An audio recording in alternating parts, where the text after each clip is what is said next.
And it's a hot day, so we're very happy that you're here instead of out in your gardens.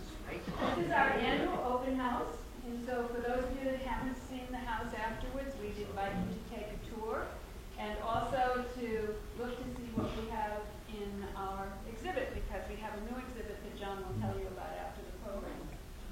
So I first met Tom with an email, I guess. Can you help me? And how many of those emails have we ever received? Can you help me? Tom, however, proved to be very persistent, which are the kinds of people that we really like. And he told me he had a mystery about Gettysburg that he was working on. And we all love mysteries, of course. So I wrote in Brenda, who also opens the vault and lets him in and take pictures and do that sort of thing. So I'm going to let him tell you about how his interest in Gettysburg developed and introduce himself to you. But we are thrilled to have him here for our open house speaker. Homegrown boy, what do we need? Thanks, Ellen.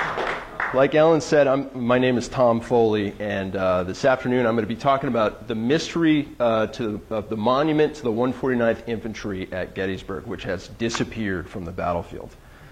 Before we start, I have to tell you, I am not a military historian or an expert on the Civil War or an expert on the Smith Granite Company or Westerly or Granite or really anything in particular. I'm a Master's of History student at the University of Rhode Island, which means in a couple of years, maybe you can expect me to be an expert on something, just not today.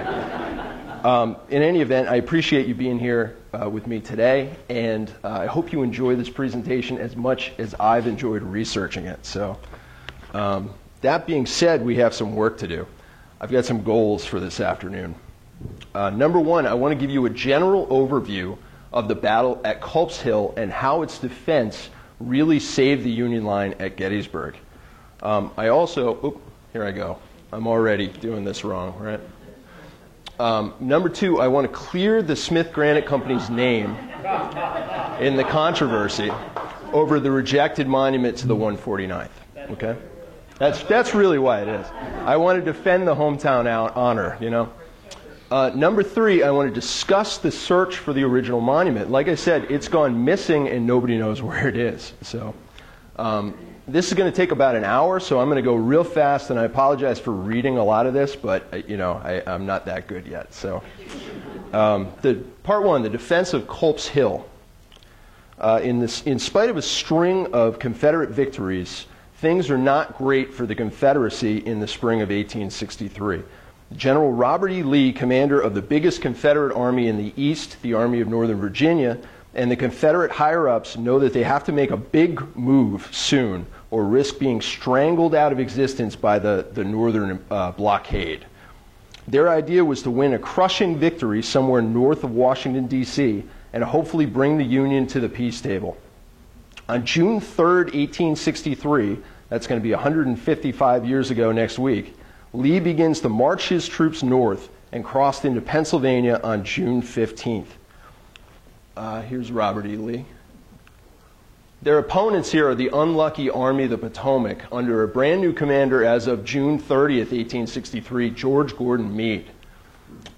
So kind of to sum this up, we've got the good guys, the Army of the Potomac in the blue, and the bad guys in the red under Lee, okay?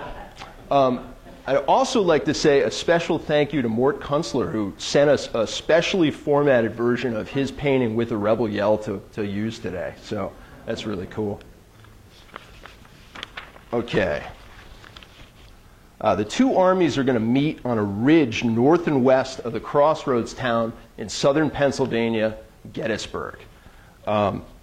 As so many days before, or times before, the first day's battle is going to be an overwhelming victory for the Army of Northern Virginia.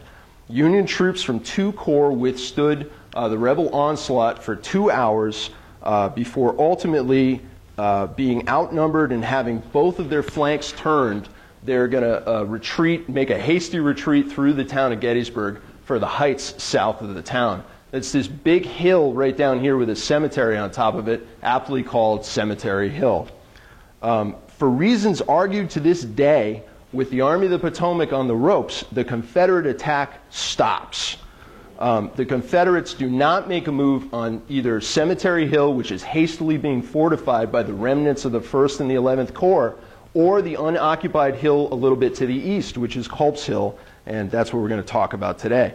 So with this victory in sight, the Confederate attack stops on July 1st. The Confederates are going to have to try and take the heights the next day, July 2nd, and the cost is going to be severe.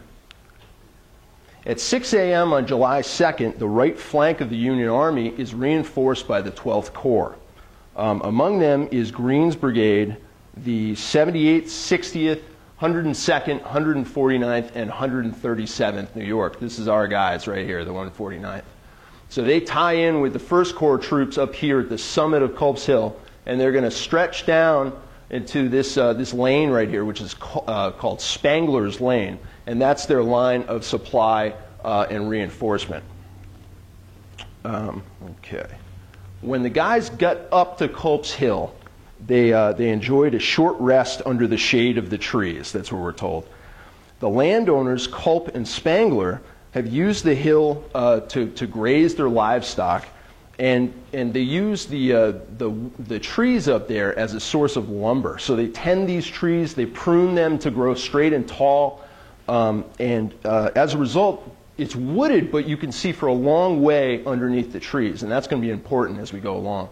This is a picture of Slocum Ave going in 1896. I have no idea who this guy is, but it gives you an idea of it being wooded, right, and we can see for a long way. That's how it was in 1863. Our topic for this afternoon, the 149th Infantry Regiment from New York, was comprised of 297 officers and men, that's about average at Gettysburg, recruited from Onondaga County, New York, and was also known as the 4th Onondaga Regiment, as there have been 3 other regiments recruited from Onondaga County before them. Their sister regiment, the 122nd New York, or the 3rd Onondaga Regiment, is going to appear later on in our story.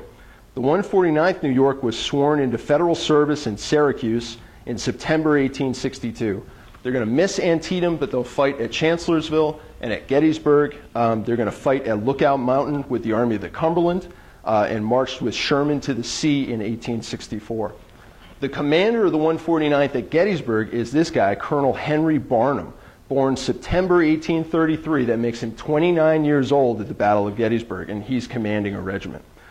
He was a lawyer in Syracuse before the war. By the way, I just turned 37, so 29 is like, that's a kid to me, you know.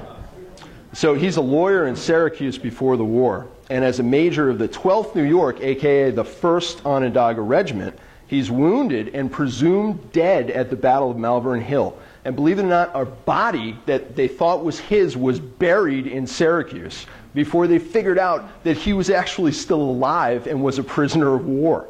Now, I don't have any more details on that, but can you just imagine that situation? This hole through his left ilium that he was wounded, like I said, at Malvern Hill, he's going to have to clean this for the rest of his life. It never closed. But they thought if he ran this oakum rope through it, it would encourage it to close, right? So this is his situation at Gettysburg. He's like this during the battle and for the rest of the war, the rest of his life. Their brigade commander at Gettysburg is this guy, General George Sears Greene. He's a 62-year-old West Pointer graduating second in his class of 1823, so that's 40 years before the Battle of Gettysburg. He's born in Apponaug, Rhode Island in 1801, and he's the oldest Union general at Gettysburg. Greene would spend most of his life as a civil engineer. He designed railroads and municipal water and sewage system in several cities.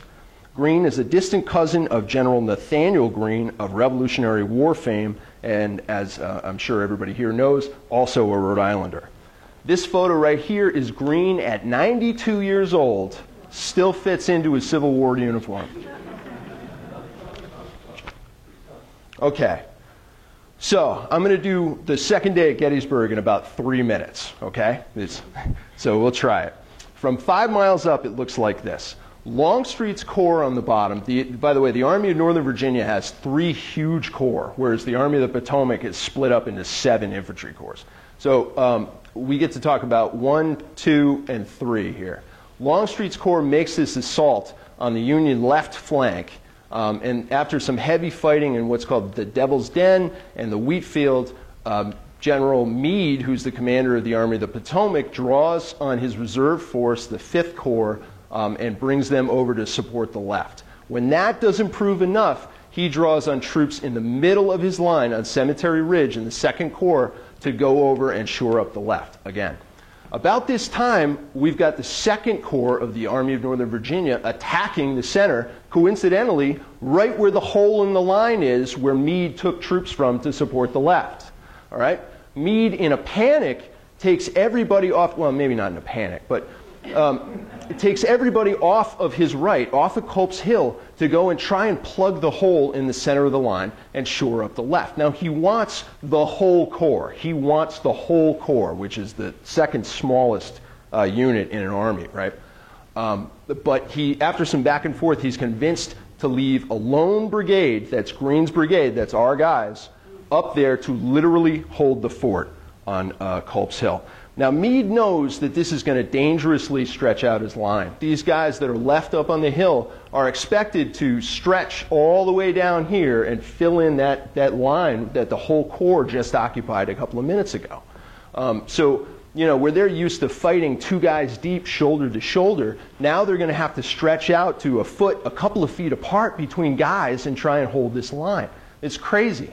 But this is a desperate situation. He's trying to plug this hole in his line, and as far as he knows these guys, Ewell's Corps, are somewhere out there, but for all he knows, they're going to come flying through this hole in the middle of his line at any second. So, in other words, Reed, we're in trouble, okay? We're in trouble. So, let's see here. Greene's brigade is 1,400 men. Like I said, the 60th, 78th, 102nd, 149th, 137th New York. These guys up on the hill don't really think too much is going to happen, because right about now it's just about to get dark. And night fighting in the American Civil War is virtually unheard of. As a matter of fact, a month before Gettysburg, we have one of the biggest Confederate generals, Stonewall Jackson, is wounded in battle by his own troops because they're trying to fight a battle in the dark. All right? So they just don't do it. But in this situation, as I'm sure you can imagine, just as Greene starts to stretch his guys down the hill, that's when Ewell's Corps is going to launch their attack. And see this big red arrow right here? That's right where the 149th Infantry Regiment, our topic of today, is on that line. I didn't plan that. It just worked out that way. But that's pretty cool. So Greene's brigade, like I said, 1,400 men, and they would have no way of knowing this at the time, is going to face off against 3 times their numbers of 3 Confederate brigades, 15 regiments, 3,600 men. In the words of historian Dr. Charlie Fennell, at no other time during the battle did the Confederates enjoy such an advantage in numbers. Not at Barlow's Knoll, if anybody knows Gettysburg in here, not at Barlow's Knoll, not on Seminary Ridge on day 1, not at Little Round Top like Ted Turner would have you believe, right here at Culp's Hill. On paper, these guys are doomed. And if Greene's brigade retreats, it's going to open up a path to the Baltimore Pike, which is their main artery of supply from Washington. And at worst, it's going to open up the back door for the Army of Northern Virginia to attack the Army of the Potomac from the rear. Your best case circumstance, we're going to make a hasty retreat down the Taneytown Road. Worst case circumstance, they're going to be completely surrounded and maybe annihilated. This is the moment that Confederate General Robert E. Lee has been looking for. This is his crushing victory taking shape on Northern soil. And Greene's lonely brigade on Culp's Hill is there to stem the Confederate tide. So hopefully you guys you get an idea of the kind of fight we're talking about here. They're going to be in the fight of their lives. These would have been useful about 5 minutes ago. So. This is where the generalship of Greene is really going to come into play. When they first arrive on Culp's Hill, they're going to start digging in and fortifying their position.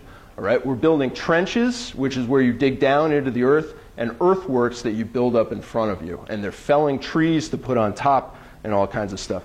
This is the north slope of Culp's Hill. So this is the 1st Corps troops. Our guys are on the other side of the hill. But as you go further up the hill, it gets more rocky, so we don't have trenches here, we just have earthworks. You dig in and you hit rocks, something that we in Westerly are very much familiar with, right?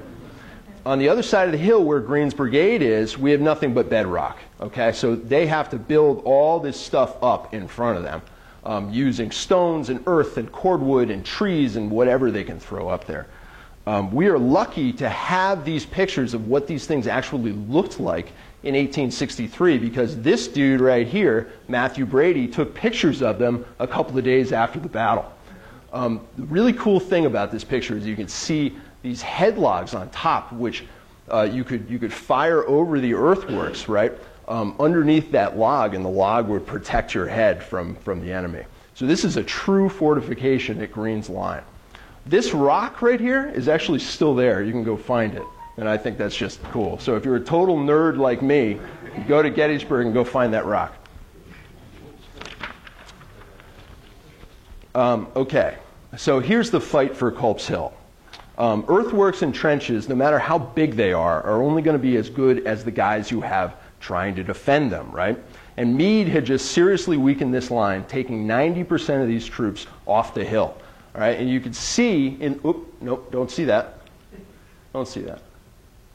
So you can see these lines with the crenellations here. These are the earthworks on this map. And all of this stuff, all the way down here, these are all empty. So that's where the 12th Corps troops came from. Also, there's a lot of blue on this slide. And I think that gives you the mistaken impression that these guys aren't really that outnumbered. But you have to remember, all these guys facing north have their own problems going on up here. There's a whole nother huge Confederate attack going on up here, right? So really, we should be looking at this slide like this. Here's Greene's brigade. They're at 60, 102, 149, 137, 78th New York against this whole red mass right here, a whole Confederate division.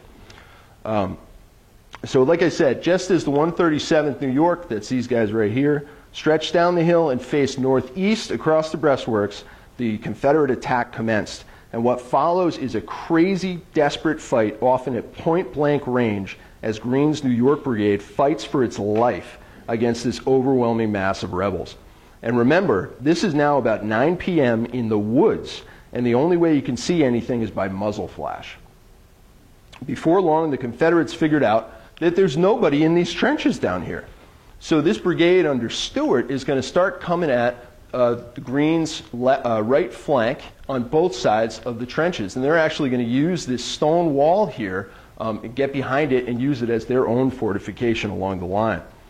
The trenches are being overrun, okay? These guys are in serious trouble. But the 137th is going to pull back to this perpendicular fortification called a traverse, built to protect Spangler's Lane, which is this guy right here. Colonel Lewis Stegman of the 102nd New York tells us, that's Lewis Stegman, bullets now are flying from front, right, and rear. But with dauntless heroism, the brigade fights on. 4 desperate charges have been repelled, and not 1 inch of the original brigade line has been lost. The Confederates, like I said, are using the other side of the trenches to fire on these the New Yorkers. And the New York Brigade is making a valiant stand, but like I said, they are hanging on for dear life, taking fire from 3 sides, and they can't even see where it's coming from in the dark. Finally, Greene is going to be reinforced by 1st and 11th Corps troops, and even this one unit from the 2nd Corps, 71st PA, that shows up, takes some fire, and says, this is crazy, and gets out of there. And what happens is the 12th Corps troops will eventually come back to the hill as well, and the 149th is relieved. They're replaced by another unit. Around 11 p.m. or so, the fighting settles down on Culp's Hill, and we've managed to avert a complete disaster here. Day 3, we kind of pick up where we left off at 3 a.m., right?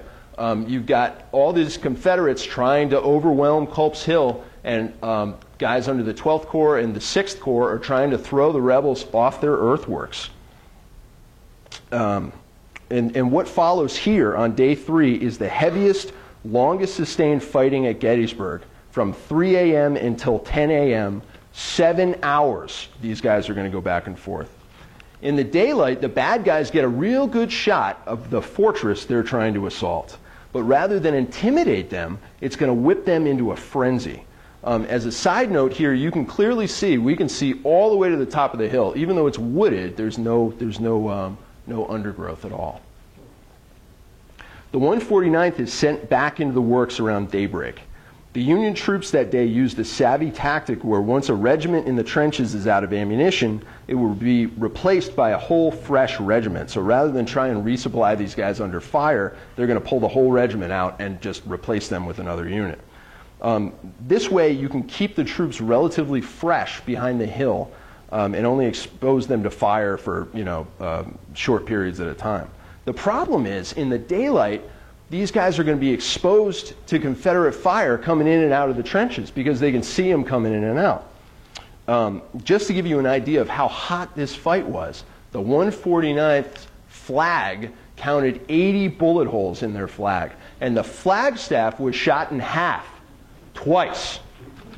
All right, this is a relief plaque based on a Forbes sketch, and this is Color Sergeant William Lilly splicing the flagstaff back together. And at the Onondaga Historical Society, they actually have this flagstaff, so you can go see it. After being relieved once again, the 149th New York ran over the crest of the hill and begins again to clean their fouled rifles and get some water. They would do this several more times during the fight that day, and each time they believe that it's going to be their last time. Right? They've been at this since 9 p.m. the day before. It's now 9 a.m. They've been fighting for 12 hours, so they're on their last legs. But once again, they go into the trenches and they're defending the hill, and they are just barely hanging in there. But just then, the men realize that the regiment that just comes into the trenches on their right is none other than the 122nd New York, the 3rd Onondaga Regiment. These are guys from their home county, their friends, and their relatives. In the words of historian Harry Fans, quote, "The men of the 2 Onondagas cheered so loudly that they drowned out the battle and might have intimidated the enemy. It would be the first and only time that these 2 regiments would meet in the course of the war." At approximately 10 a.m., the Confederate attack is called off when Longstreet's assault, what would become known as Pickett's Charge, failed to materialize. And this would pretty much end the fight for Culp's Hill. But we've hung on to the hill and saved the day. Greene's brigade suffered the most casualties of the division, killed, missing, and wounded 303 men of 1424 engaged. That's a 21% loss. The 137th, the guys at the end of the line, would lose exactly 137 men. But their main opponents of July 2nd and 3rd, Johnson's division, suffered tremendous losses, particularly Stewart's brigade, which is the guys that got into the trenches and started coming up from the south. They would lose 769 casualties of 2,100 engaged. But like I said, we've hung on to the hill and saved the Union line.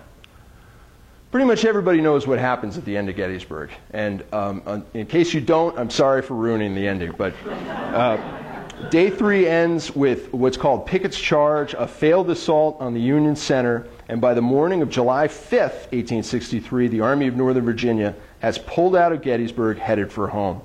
Meade has won a victory and repulsed the rebel invaders.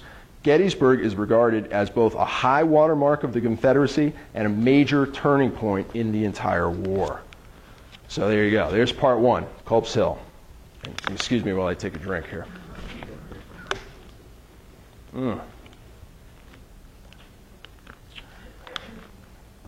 So, part 2, the rejected monument. Fast forward about 150 years, and that would supposed to be a picture of myself and my dad, but for some reason that's not there. So, 150 years later, yeah, you could stand up. 150 years later, there we are on Culp's Hill taking a tour from our friend Deb Novotny, who's a licensed battlefield guide in Gettysburg. And she tells us this story about this monument dedicated to the 149th Infantry on Culp's Hill that was rejected by the veterans, dragged off the field, and dumped into a quarry, and has since disappeared from history. Not only that, but the monument was made by the Smith Granite Company from Westerly, Rhode Island. Hey, isn't that where you guys said you were from?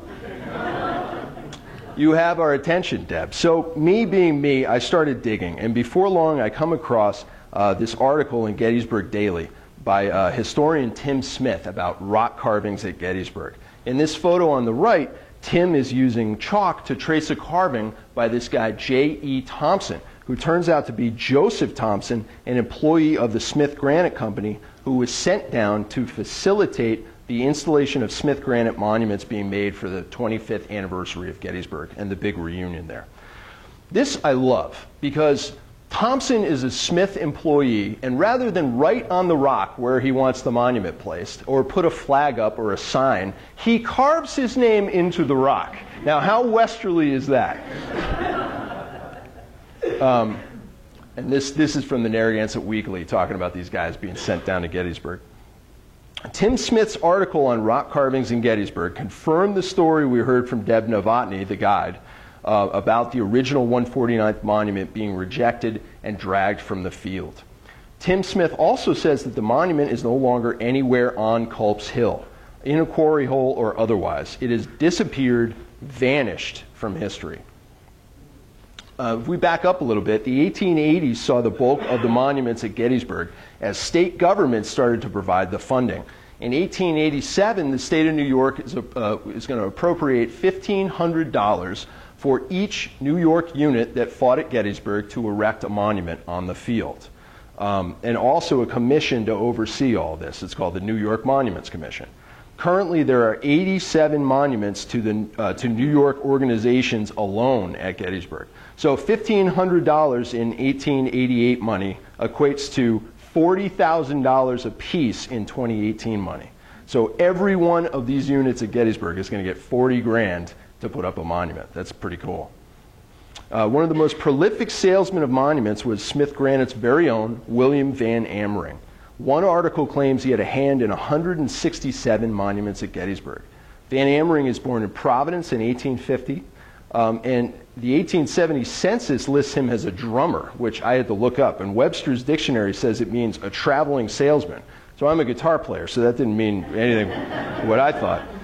Van Amering would spend most of his life selling monuments, and in 1883 he moves from Providence to Boston to begin working for the Smith Granite Company there at 3 Bromfield Street.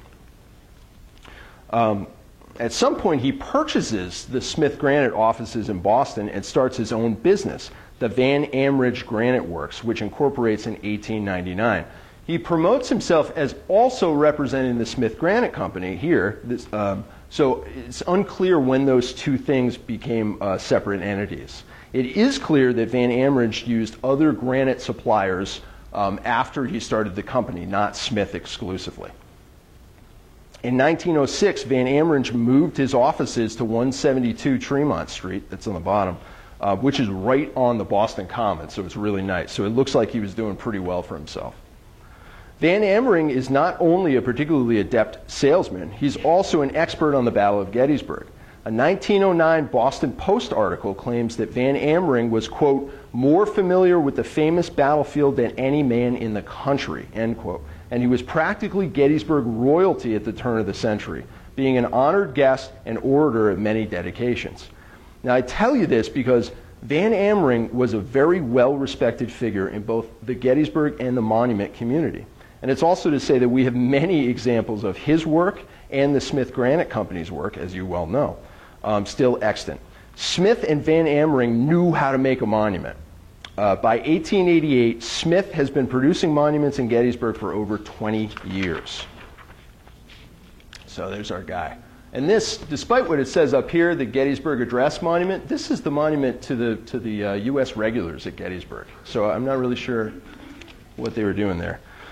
In December of 1887, the Smith Granite Company, by way of our guy Van Amering, who was then in his 4th year of creating Gettysburg Monuments, was contracted to build a monument for the 149th New York Infantry Greens Brigade, to be dedicated on Culp's Hill during the biggest event at Gettysburg since the battle itself, the 25th anniversary.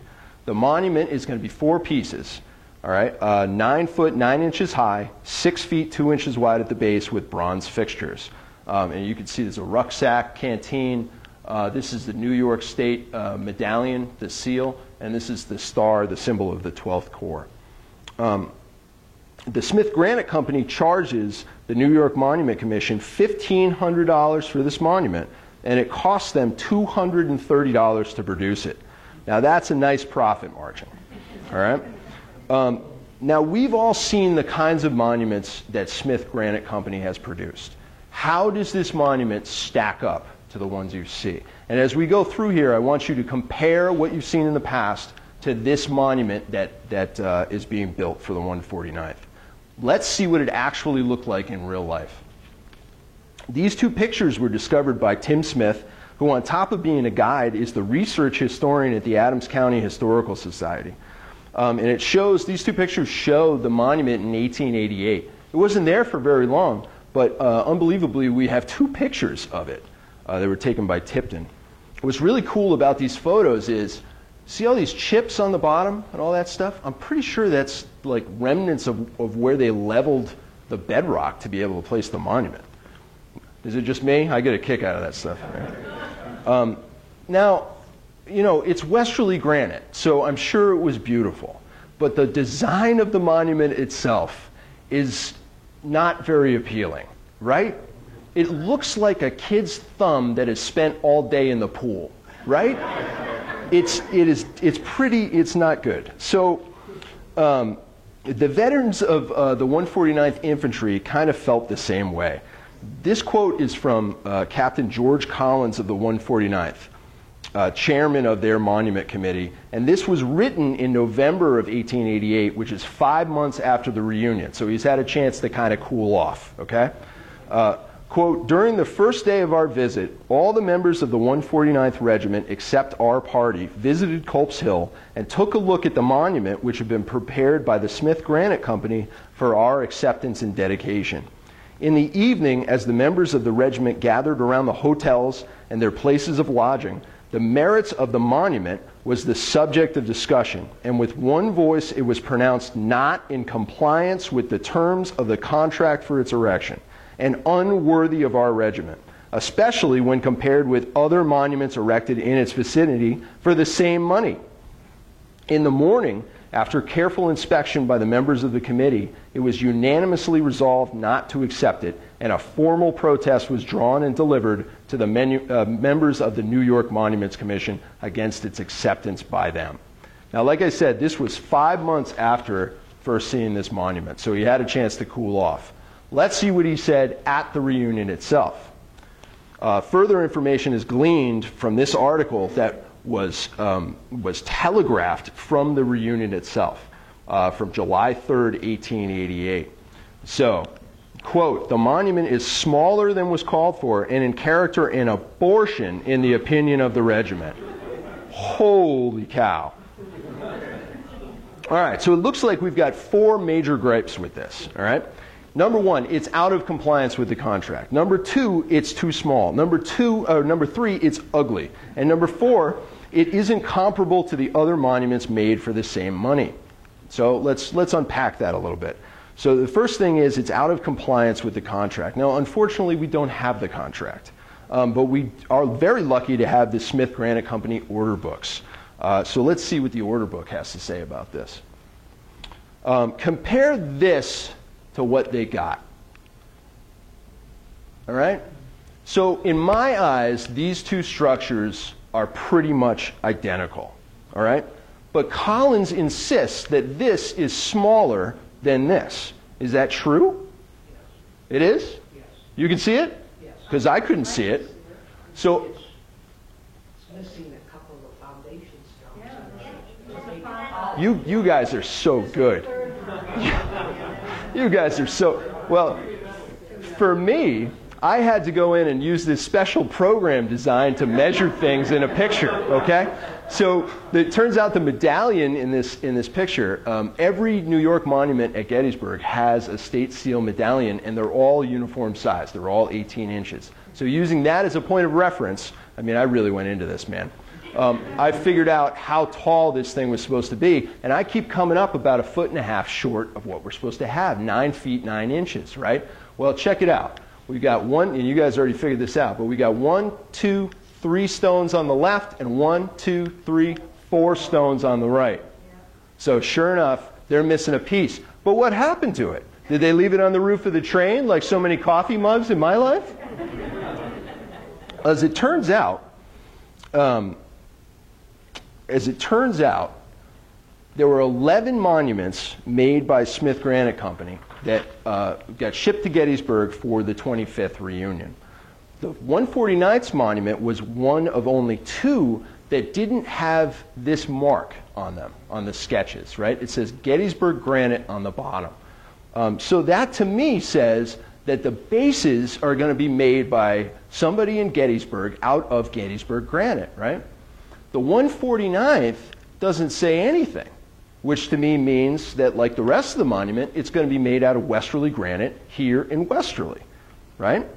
Or maybe, you know, so what happened here, I think, is that either they made it and they forgot to ship it, or they didn't make it, and they got confused and figured it was going to be made by a contractor, but maybe they didn't order it from the contractor, or maybe even the contractor dropped the ball, right? Was supposed to make it and didn't make it. We don't know. I hope someday we're going to figure that out. But up here in the order book, you can see that there's only 3 stones even being worked on. So if they knew it was going to be made in Westerly, why are there only 3 stones being talked about in the order book? In any event, one thing is for sure, in the spring of 1888, it was pretty chaotic up here in Westerly. In total, there are 50 blocks of stone being carved for just these 11 monuments going to Gettysburg. And all of those blocks of stone are shipped within the first 3 weeks of June 1888.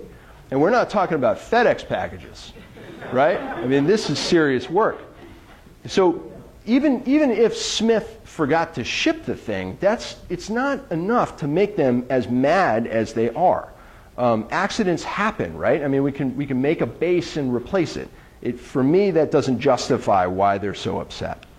By the way, these are really cool images of the 1st Massachusetts Infantry monument being erected in Gettysburg. And this blown up isn't as high resolution as I'd hoped, but right here it says Smith Granite Company, and right here it says Gettysburg.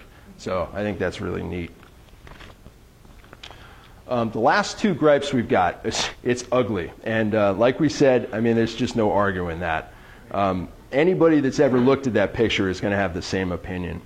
But let's do this. Let's take a look at some of the other monuments that Smith produced for a $1,500 price tag made of Westerly granite in 1888. I'm going to show you 3 other monuments in comparison to the 149th monument in the next few slides. But I want you to keep in mind that I've resized the images to demonstrate what they would have looked like next to each other. Each of these monuments I'm about to show you was made by Smith Granite Smith Granite Company out of Westerly granite. It was ordered through Van Amering in late 1887, shipped in the first 3 weeks of June 1888, dedicated those 3 days of July 1888. So I tried to remove as many variables as I could in the comparison here. The Smith Granite Company charged the New York Monuments Commission the same price for each of these monuments I'm about to show you, $1,500. But the cost to produce them is wildly different. So as we look at these, I want you to be looking at whether you think the 149th got ripped off. But I also want you to see how different the designs are compared to the others in terms of beauty. The first one is the monument to the 119th New York Infantry. The cost to produce the monument is $341. The price tag is going to be the same for all of them, $1,500. So we didn't spend a whole lot of money making this monument, $230, and still got charged the same amount. This one has this cool cap on the top of it. This one looks like it had its head cut off. So, you know. Here's the second one, 94th New York. Cost, this is actually wrong. The cost to make this one is $486, so almost $500 to make this. This is a beautiful monument. It's 11 feet tall. We've got these bronze rifles with fixed bayonets. We've got the state medallion, but you can see the flag here is carved, so it looks like it's draped over the medallion. How cool is that? And then you've got our little spud over here. So here's the last one, though, and this is going to blow your mind, right? Hart's 15th New York Battery. So this whole thing is one piece of granite, and this is our elusive Gettysburg base, by the way. So this is one piece of westerly granite. Cost over $1,000 to make this. The cannon is facing in the wrong direction, but I'm not sure that you get a discount for that. And this guy is very relaxed. So it's 7.5 feet tall. So our monument here is going to be a little bit taller than it. But I mean, even if it was 4 feet taller, there's really no comparison to these two monuments. Once again, it's $1,000 to produce this. It's almost $800 more to produce that monument. So I think Hart might have known somebody at the Smith Granite Company. I mean, how else do you explain that? So, but Collins of the 149th Monument Committee explicitly says that it's the monuments in the vicinity of the 149th New York that are at issue. Okay, so let's take a look at the two right next to it. The one on the left is the 78th 102nd New York, and the one on the right is the 122nd New York. So here's this one. Now, to be fair, this one, the price tag was $3,000. And the reason for that is this is for 2 units, right? It's the 78th New York and the 102nd New York. That being said, this is an 11-piece monument with the statue on top, depicting a soldier firing over the breastworks of Greene's position. And the cost is $1,374. So, it's about a 50% profit for the Smith Granite Company. And this is a true work of art. Here's a picture of I think it's from the dedication in 1888. So the day we're talking about, when the guys showed up and took a look at their monument, this picture was taken on that day, as far as I can tell. And also, to be able to take this picture, you have to stand right in front of the 149th monument. So I think that's really neat. And see this dude on the bottom? He's shooting back at us. So to the immediate right of the 149th is the monument to the 122nd New York Infantry. And as you remember, that is the 3rd Onondaga Regiment. That's right, this is the sister regiment to the 149th. Okay? And they've chosen to erect their monuments side by side on Culp's Hill, where they fought side by side 25 years ago. This monument is made out of Barry granite by the Francis and Company of Syracuse, New York. It stands 11 feet 3 inches tall, and that's a full 3 feet higher than the original monument to the 149th. This is the monument that Collins is talking about when he says other monuments in the vicinity made for the same cost. This is it right here. So imagine that you're a member of the 149th Infantry, right? You're filled with this pride for your regiment and your brigade and Onondaga County's contribution to the victory at Gettysburg. And you're down in Gettysburg for the biggest event since the battle. And you get there and you rush over to Culp's Hill, and this is what you see. Now, to the average Joe looking at these two monuments, you would assume that the 122nd New York is way more important than the 149th New York, right? When in fact, it couldn't be further from the truth. These guys were there for about an hour in that big fight I was talking about. These guys were there for over 12 hours in almost continuous combat. Furthermore, and actually I'm sure they were embarrassed, further embarrassed, even though it's not fair to compare them. But, these are the two monuments on either side. Furthermore, the brigade reunion is held, is held like right where you guys are. Right in front of these monuments. So you have all these VIPs making speeches and dedications and things like that. So not only were these guys super embarrassed. They had to be embarrassed publicly in front of all of these heroes of the Civil War. So no wonder they were so ticked off. The sizing on this slide is about as accurate as I could make it. But I'll tell you what, even if that base had been included, it wouldn't have been as tall as this monument, and it would only have come up to maybe here on the 122nd monument. So I think that this drastic difference right here is the reason this monument was rejected.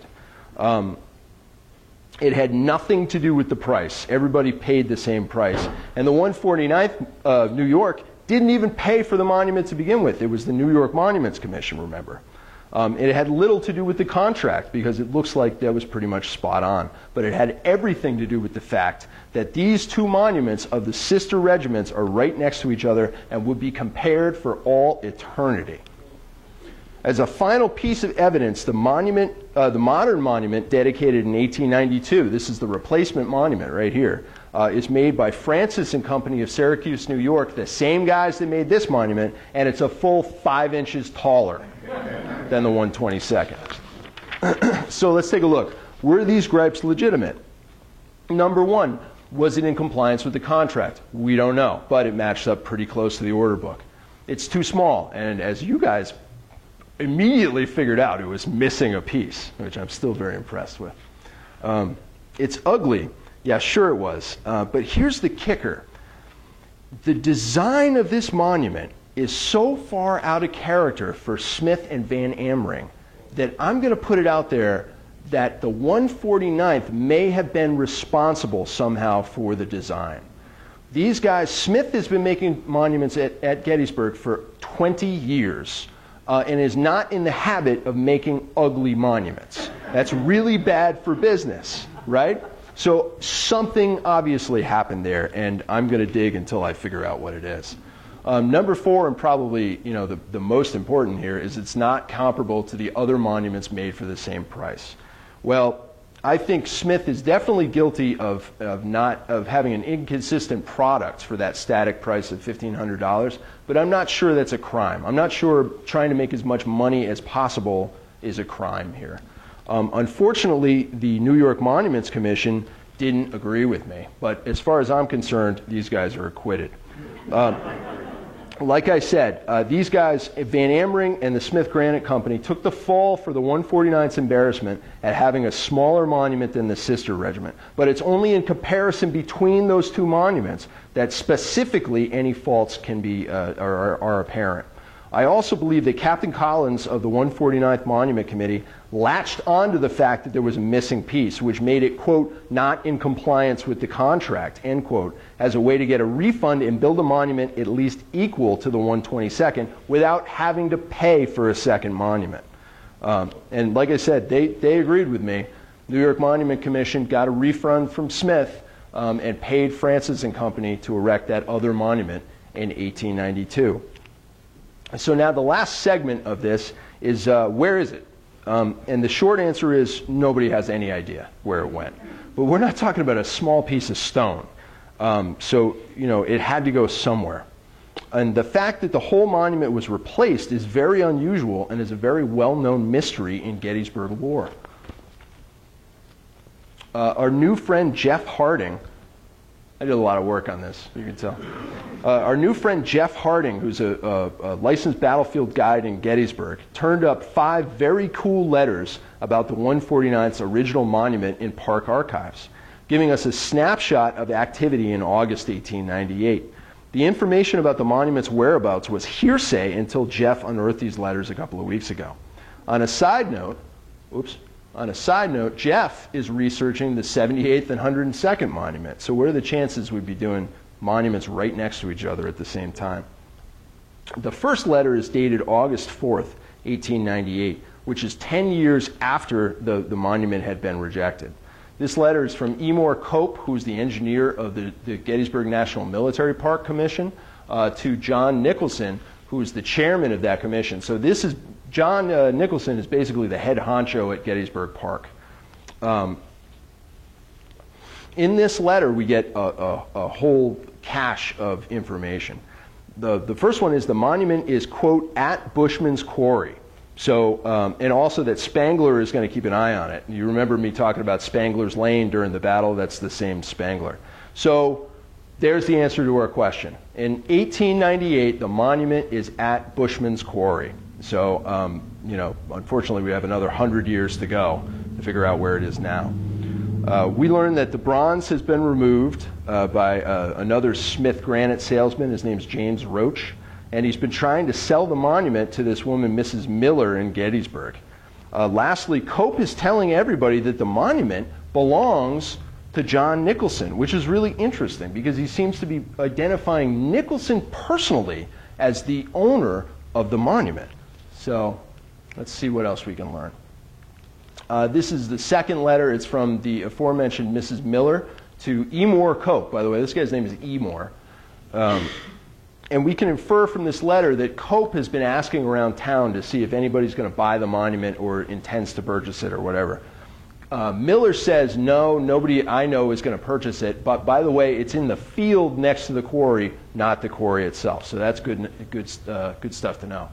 Here's a map from 1898 of Culp's Hill. This is Sam Bushman's property on the east side of the Baltimore Pike, and we have not one but two quarries over there. The last couple of letters are from our very own Van Amering to head honcho Nicholson. In these letters, we learned that the Smith salesman Roach had been trying to sell the monument, like I said, to the 148th Pennsylvania Regiment for $100. Now, remember, Smith charged the state of New York $1,500 just 10 years before, but the 148th Pennsylvania said $100 is too much money. Remember, Smith charged the state $1,500. Van Amering also tells Nicholson that he's going to write to these guys, the Bureau brothers in Philadelphia, which turns out to be a pretty successful foundry. And he'll have them ship the bronze star that was on top back to them. So we have pieces of this monument all over the place, and they're being shipped back to Gettysburg.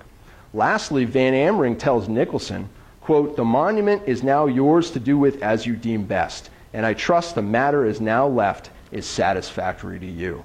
So to my eyes, that means, go ahead, John, you can keep it. My best guesses from all this: number one, the commission rejected the monument, as we've seen, got a refund from Smith, and Collins of the 149th says this was done after a long and tedious delay, so you can bet things were a little bit contentious there. The Smith Granite Company turns around and tries to sell the monument to recoup some of the loss, probably asking for a lot of money at first, but after 10 years, we've got it for the low, low price of $100. Finally, they're just going to give the monument to Nicholson. All right. They probably figure that the chairman, the head honcho of the Gettysburg National Military Park, is worth way more to them than the $236 they have sunk into the monument. But again, those are my best guesses. So I would love to sit here and tell you, or stand here and tell you, that we found the monument. But it's not the case, sadly. But we have made some significant progress, and we're going to keep looking. We know that the monument was on Culp's Hill in the summer of 1898. We know that by August 11th, the monument belonged to Nicholson, and that we know that it is not still there. Even though the monument was smaller than it was supposed to be, I'm sure by now somebody would have noticed a big chunk of Westerly granite sitting up there, beautiful chunk of Westerly granite. But then again, it's three pieces, right? So who knows? Maybe somebody missed it. Maybe it got broken. Maybe they actually did ship the base and they just broke it when they set it. I don't know. But we do know that Nicholson is going to be the chairman of the Gettysburg National Military Park for another 24 years. So that's 24 years that he could use to use that monument to make another monument, to make a wall, to put it in a road. We don't know, but I'm hoping we're going to find out. To kind of wrap it up, I want to talk a little bit more about Culp's Hill, if that's okay. How many people in the room had heard of Culp's Hill before today? All right, rock and roll. And how many people had heard of Pickett's Charge before today? Pretty much everybody, right? Okay, all right, you're making my point. Believe it or not, Culp's Hill and East Cemetery Hill were the main attraction immediately following the battle. And the reason for that is we've got these trenches and earthworks there for everybody to see.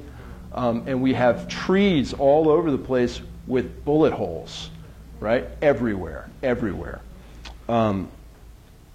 Culp's Hill was in competition with Devil's Den and Little Round Top for stuff to see when you got there. But as the years passed, the earthworks flattened, and the farmers reclaimed all the wood that was in the earthworks. And the wounded trees, like these guys on the right, you can see they're all dying, died and fell because of the bullet wounds from the battle. So many trees, you guys have all been to Culp's Hill, so this is going to knock your socks off. So many trees died because of the bullet wounds on Culp's Hill that the Park Commission actually had to plant more trees at one point. And if you've been to Culp's Hill, you know how crazy that is. In contrast, the photos of Pickett's charge are virtually non-existent from the early period. In fact, the now famous copse of trees wasn't even preserved until 16 years after the battle. Part of the reason for the shift, I think, in addition to the earthworks and trees disappearing, is Michael Shera's Pulitzer Prize winning The Killer Angels and Ted Turner's movie Gettysburg, both of which don't really mention Culp's Hill at all. Furthermore, the underbrush that used to be suppressed by farm animals has been allowed to pretty much take over Culp's Hill, making it almost as confusing now in the daylight as it was in 1863. You could see all the way to the bottom of the hill before, but now, not so much.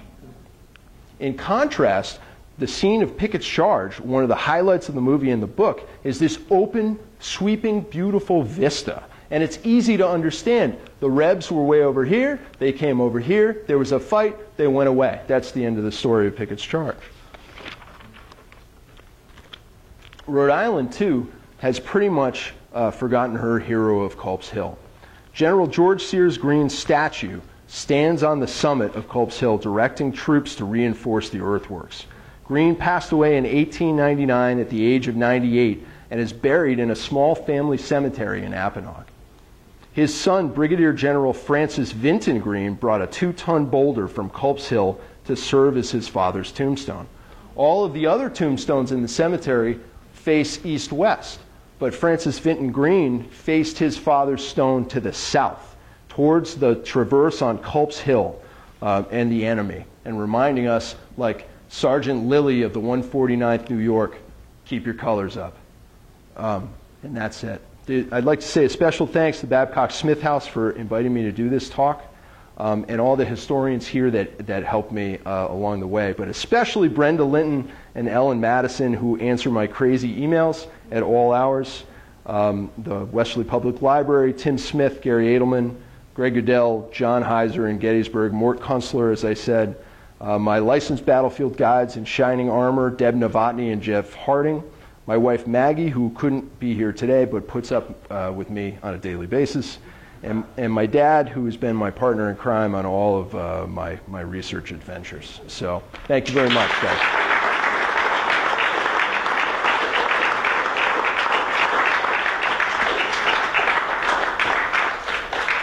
So we've got a couple of minutes. I'll get some questions if you have any. Go ahead, Don. It absolutely amazes me, even taking into consideration the difference of money, is how little these stone carvers must have made. Oh, yeah. $826 Yeah. for even an ugly one. Yeah, that's actually, you got that reversed. It's actually $236. So, yeah, you gave him even more credit. But. Yeah, like I said, there had to be something in there that happened. We're missing a piece of that story, and hopefully I'll be able to fill you in as we get more information. But, Mr. Tasca. Tom, this is kind of hypothetical, but you got me thinking here. Is there anything, do you think, personally, there's anything Lee could have done differently at Gettysburg? Because, he was coming off Chancellorsville, but they suffered so many losses. I guess that was in May. It was a victory, but it really wasn't. His army was so devastated. Do you think he was contemptuous of the North by that point, especially since, McClellan didn't really drive the dagger in the coffin in Sharpsburg there in September of 1860? I think. So do you think he was just contemptuous of the North and he said, we can take him out right here? I think Lee had a lot of confidence in his troops at that point. They'd pretty much had nothing but victory since he took command in '62, which is actually in a couple of days, the anniversary. Even though he was always usually outnumbered? You know, somebody asked Lee, they said, you know, Lee, General, why didn't you do this? Why didn't you do that at Gettysburg? And you know, he said, well, I think the Army of the Potomac had something to do with it. So even Lee would say, you know, it wasn't the best laid plans go astray, I guess. But yeah, good question. So, anybody else? Yes, sir. Green's grave here in Appomattox. Near the FOP? It is right next to the FOP. As a matter of fact, the first time I went to go find the cemetery, I couldn't find it. You have to climb up the hill. And you have to go up the hill, but I didn't know where it was. So I walked into the FOP, and it was like the scene in the movie when the guy walks into the bar and the record screeches to a halt and everybody turns around to look at you. That's how it was at the FOP. But, you know, as soon as they figured out what I was looking for, they were very helpful and pointed me right to it. So the problem is Tanner Ave, which used to be you can get right to it, is closed down since they put the rotary in. So you have to go through the neighborhood to get to the FOP. So, but yeah, you should go up there. The gravestone, when they put it in 99, this boulder was the only one that faced south. But since the rededication in 2002, I think, they moved his wife's stone to face in the same direction. So this one is moved when you go up there now. And the problem is there's vandals all over the place in there. They break headstones. It's amazing. It's right next to the FOP that, you know, they don't take better care of it. But I don't really know what's going on. Yes, sir. Did Smith Granite lose a lot of business after this? Man, that is a really good question. As far as I know, no. But hang on to that, because I want to investigate that a little bit further, for sure. Yes, sir. Smith Granite produced, I mean, they knew to produce high-quality monuments. When you look at that thing, it's like, god-awful. Yeah. I mean, You said it. My point being is, Yeah. once they saw the design and once they drafted it up, I would expect there would have been some communications that, you know, the guys in the shop was like, no, we can't do this. Yeah. So, well, it was shipped maybe in the third week of June. Yeah. All right, and the dedication is July 2nd, 1888. So even if they figured out something was wrong with it, there wasn't enough time. There just wasn't enough time to make a base, make a replacement part for it. That being said, why don't you give the 149th a heads up that we're missing a piece, right? They must have noticed that it's 3 feet shorter than this one that's literally 6 feet away. I mean, they're very close to each other. So, you know, like I said, we're missing bits and pieces of this story. But, you know, that's a really good question. Yes, Ed? Tom, I just have to say that beauty is in the eye of the beholder. Amen. And here in Westerly, you can see rough monuments that are intentionally, well, this company got battered badly. And there's something about that stone that sort of says, it's been beat up, you know. I mean, it's in its raw state. Mm. But somebody representing that New York company either suggested or bought into that design. Exactly. Yeah. So it's like you say, you know, they have plenty of chance to say we don't like this. In fact, I kind of doubt that the Smith Granite Company promoted that design because, as I understand it, they had a lot of standard Civil War type monuments. Right. That they would have given you a catalog of and say, what do you like? Yeah, actually, I have a picture of If them. you want your own, you know, but We'll do it for you, but I yeah. don't think they usually enlisted that we'll design you one. Yeah. To see if you like it. Yeah, for sure. Well, it certainly looks like they didn't put their whole heart into design, into making this monument, right? Government contract. It's pretty much what it is. You know, we'll do it for you. I mean, we'll do it any way you want, but yeah. So, you know, yes, sir. Yeah. When you look at the Oh, there's a. Yeah, in the back. Do you have a question, sir? Yeah. Sir. I suspect that each of us who's been there has had a favorite monument and might also have an unfavorite monument. And my unfavorite monument is the one that looks like a mini ball, only it's 6 feet high. Are you familiar with that? Somebody know what I'm talking about? You guys have seen the picture. And to me, that's ugly. So first of all, I would want to check and see if that came from Smith as well or somebody else. But the point is that many of these Gettysburg monuments use design elements from the uniforms of the period, not just in the representational bronze, but in the general stonework. And the top of this monument with the core symbol on it is the top of the kepi. That's why and it's circular. But that design element fails because you can't carve a visor, and you can't make that, you can't necessarily make that transfer. But it suggests to me that same kind of imitation. So, yeah, was it a bad design? Maybe not in the run of everything else that they'd seen. Once it was finally executed and the men had to pass on it, instead of, say, the colonel and the guy, you know, blah, blah, blah, who actually ordered it, then, Right. yeah, I can see the disappointment. But I don't see it as ugly per se. I just see it as just one more attempt to use that designs of the equipment, and this one didn't really work out very well. That is, But to it's me, great. you can just go back to some of the pictures that you had there where the guys were actually wearing those kepis, and you're Yeah, and to the monument at and the it's angle. like, that's where that comes from. Absolutely. You know, and I'll have to look into that some more because maybe there's some other stuff like that that I'm just missing. But that certainly explains the top of the monument that until you just said that didn't make any sense to me at all. So, yeah, thank you. So, anybody else? Yes, Ellen. A long way from where you started. I know. Well, thank you very much. Thank you. Thank you very much.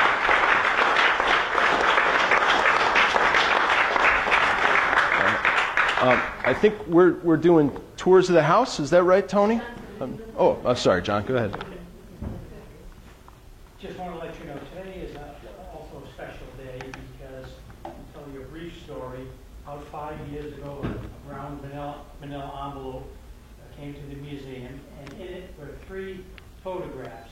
One of the Able Monument in Swan Point Cemetery, one of Lyman Gymnasium at Brown University, and the third one, the earliest photograph that we have of the Smith Granite Company. The letter came from Jerry Weinstein from New York. And he wanted to know, he had 55 glass plates. And he wanted to know whether we wanted to purchase the glass plates. And so at the time, we said, well, send us 3 pictures, there's 55, what are all the others? And he surmised that they were part of a promotional brochure for the Smith Granite Company. So he had purchased them back in 1993 for a substantial amount of money, and we really weren't in a position, to buy them. We did ask for copies of some of the other photographs, and Jerry was nice enough to send them to us. Well, now we jump 4 years into the future, and he says, would you like them as a donation? And a couple of stipulations, obviously. We sent an acknowledgement so he could get credit for his donation. And he said, he thought it would be